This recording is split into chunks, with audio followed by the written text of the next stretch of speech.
my final thoughts on this mower is, would I buy it again if I had the chance? And the honest answer is hey,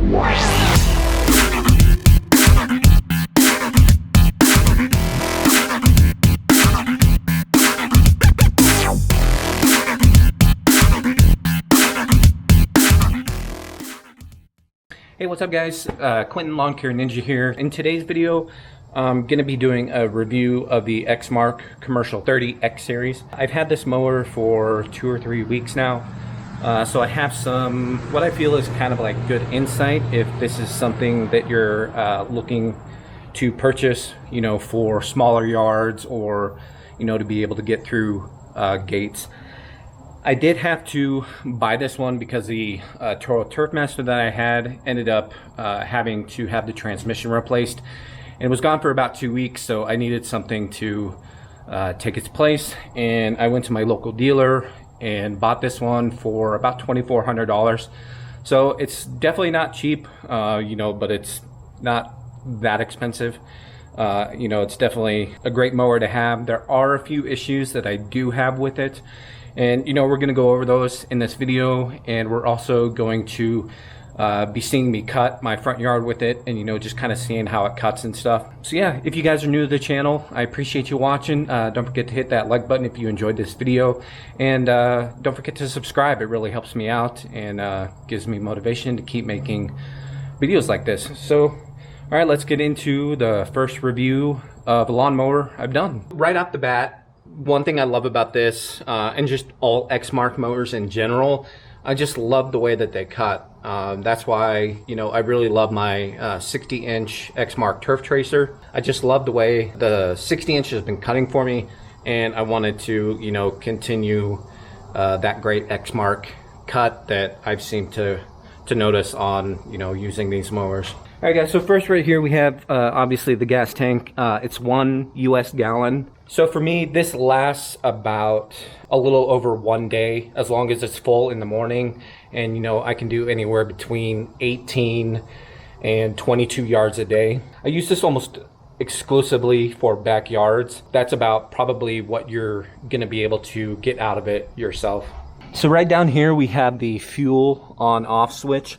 Now, when I got this mower from my dealer, they said that you actually need to turn the fuel off anytime you transport it or not using it, because it can flood the engine. That's probably my first gripe on this mower. I don't know if it's just the engine. If you see down here, it's the Kawasaki FJ180V. But first thing in the morning, you know, choke it, starts right up in one pull. But as you know, the days start going on, and obviously it gets, you know, warmer out. Sometimes I have a super hard time trying to start this mower, even when I do shut off the fuel. I've been shutting it off every time I'm not using it. And still, when I pull it out of the trailer, like, man, sometimes I'm pulling that like 6, 8, 10 times, and even then, it's still not starting for me. So one thing I do have to do is get my backpack blower and actually take the air filter off and use my blower to blow air into here while I pull it to get it to start. That's definitely one thing I do not like about this mower. Obviously, you know, because it's just like, if it's like 90, 95, 98 degrees outside, and you're sitting there having to pull this thing, and it's just not starting for you, like, it's you know, it gets frustrating, and, you know, you get even more tired just trying to start the mower instead of actually having it start on 1 or 2 pulls and using that energy to mow the lawn. One thing I do absolutely love about this mower is it has a parking brake. I never thought a mower this small could use a parking brake, but now that I use it and I've seen it on this mower, it's like, it's one of the greatest things about this mower, to be honest. If you look right here, this is the parking brake. It's on the right side of the handle, and when it's up, that means the parking brake is engaged, so it's not gonna, you know, move on you. You can pop it down, and then, you know, the mower can go. If it's up, it actually has something right here. So if you pull up on the handlebars, it automatically pops it so you can go. That's a great thing about this mower, is having that parking brake. With this mower, it's almost exactly like the Toro TurfMaster if you need to adjust your deck height for cutting, except the front is the worst design possible for adjusting the height of a mower. And I say that when I have to even adjust the deck height of my 60-inch, because those ones you have to pull up and pull a pin and set it at the correct height. But with this one, it's just the worst, absolute worst. And I'll show you what I mean. So here we have the back, which is pretty standard like the Toro TurfMaster. You basically just have to kind of like pull this up, and then you just lift the mower up, or you let the weight go down on itself on the height that you want to go. And you can go anywhere from 1.5 inches all the way up to 5 inches. This is how you adjust the wheels on the front. You have to lift this up, pull the wheel out, and then put it in the corresponding hole that you want. So you can see you have 1.5 inch. This would be 2, 2.5 inch, 3, 3.5 inch, 4, 4.5 inch, 5. This hole right here is like a bolt that goes in there. So don't get that confused. When you're trying to like lift the heavy mower up like this and pull it out, it's digging in to right there on your fingers, and it sucks. It's the worst. Also, if you use this in the backyard and your clients don't pick up the pet waste, and pet waste gets all over these wheels, and you need to adjust the wheel, you're having to grab it, and who knows if there's going to be pet waste on the side here, in here. You never know. So you have to grab it and actually put it in the hole that you want it to. One thing that I've been starting to do is just kind of like lift it up with my foot. It makes it a little bit easier to do it, but that just, it's horrible. So now if we want to adjust this other one, it's pretty much the same thing. I'll lift up with my foot, pull up, and you can actually see the numbers here on this side. It has these numbers on both sides. Again, you have to grab the wheel. There could be pet waste all over this thing.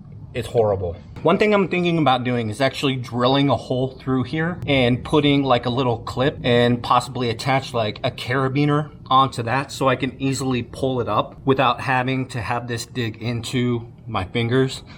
The fact that they didn't include like a little rubber padding around this just blows my mind. Like, Exmark, what were you thinking when you designed this? This is your blade handlebar, and this is the bar that you pull to actually make the mower go. If you want to start the blades on the mower, it has a safety feature right there to where you can't accidentally pull on this and engage the blade. So you just have to pop that down and then pull it like that, and you can let that go. And then as you pull it, you'll go.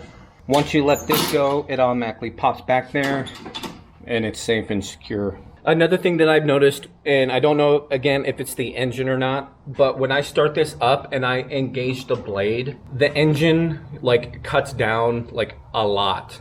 And once I start this up, hopefully you'll hear and see what I mean, but it almost kind of like takes a couple seconds for the engine to catch back up and spin the blades at a proper RPM. With my TurfMaster that I've had for 3 years now, I don't have an issue with that. So I don't know if this engine is just too underpowered for a machine like this.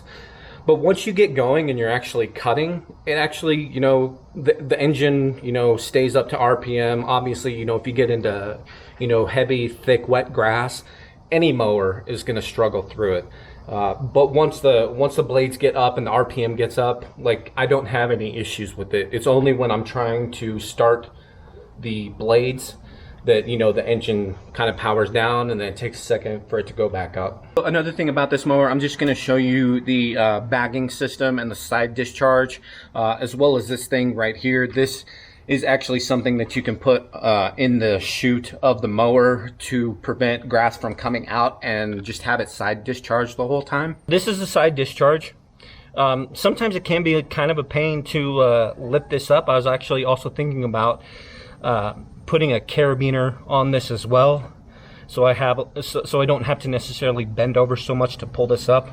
But you can just do that and pop that off, and then now you are side discharging all your grass clippings. It does come with a side discharge deflector. This is something I don't really use at all, to be honest.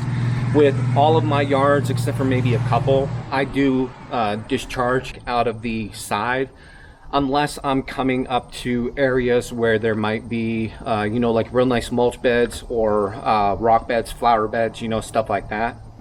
So here you have the bag. You just pop that up, and then you can take your bag off.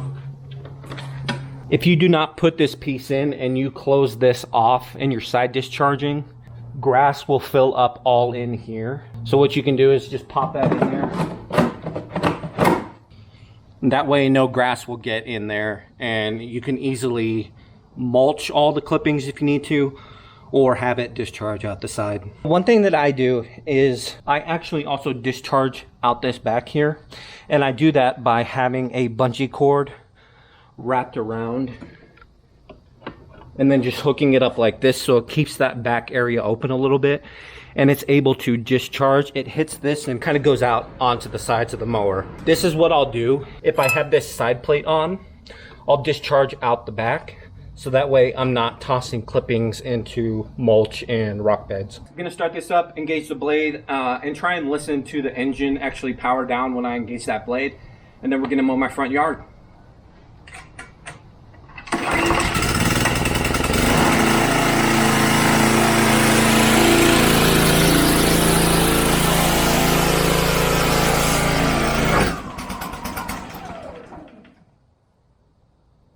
It killed it. See, that's what I'm talking about, guys.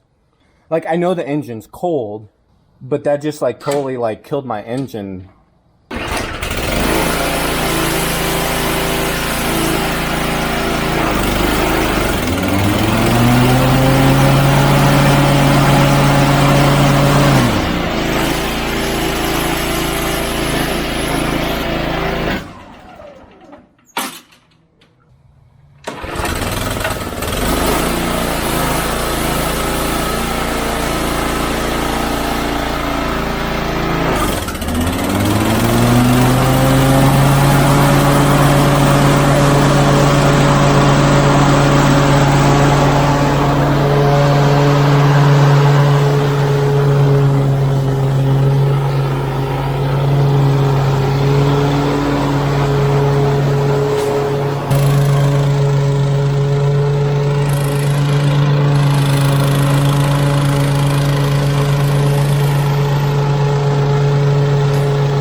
As you can see from that lawn mowing footage, one thing that I do love about this mower is the traction on it is really, really good. Super strong transmission. Like, I don't have a problem like going up hills. The tires grip the turf really, really well. So as you can probably see from when I was coming up this little hill over here, I didn't have to help push the mower up this little bit of hill, compared to my Toro TurfMaster that I have. Like, that thing, the transmission on that one just like was horrible. You know, you'd have to go up a hill and you'd almost have to, you know, kind of help push it along yourself. As you can see, guys, pretty good cut. I do mow at 3.5. on my lawn. It cuts really nice and clean. My final thoughts on this mower is, would I buy it again if I had the chance? And the honest answer is, I don't know. The fact that I have just a few issues with some of the things, those issues are pretty important to me as a guy who is running his lawn business by himself. You know, most notably the engine dying, you know, when you're trying to start the mower. I know it did die on me here, and that, you know, like I said, that could be because it's cold and the engine just needs to warm up a little bit. But even when, you know, the engine is warm and I have to do that, it powers down way too much to where I think it is going to die. Also, the front wheels, like, you know, the wheels, like that's probably my top complaint of this mower, is just having to deal with raising it and lowering it and having to grab the wheel, it hurting your fingers. I just don't like that. It sucks, you know. Also, having to pull the pull cord several times when it's, you know, if I'm on my 10th lawn, doesn't matter if I'm on my 10th or 20th lawn, like having to pull that pull cord several times just to start the engine, it sucks. With my TurfMaster, I didn't have those problems at all. I know Exmark and Toro are owned by the same company, so it just kind of boggles my mind that the things that I listed would, you know, seem to just get overlooked. The pros are obviously the transmission is way better. Handles great, it goes, it's got power, it's got traction. I love the way it cuts. It is a great mower. I just don't know if it's something that I would put $2,400 down on again. Thanks for watching. I hope you enjoyed this review of this mower. I seem to think that, you know, there aren't very many reviews out there for mowers like this. You know, you always get the reviews for the bigger mowers, you know, the zero turns, the stand-ons, and I haven't seen you know, a review on, you know, something like this. So I hope you guys enjoyed it. Leave a comment down below if you did enjoy it, or if you have this mower. Let me know if you guys have the same issues that I have with it, and what is your favorite brand of mower. I definitely do like Exmark. They're a great company. Their mowers are built really well. You almost can't go wrong with an Exmark mower unless you're thinking about buying one of these. I'd probably think twice about it. All right, guys, thanks for watching, and we'll catch you in the next one. Later.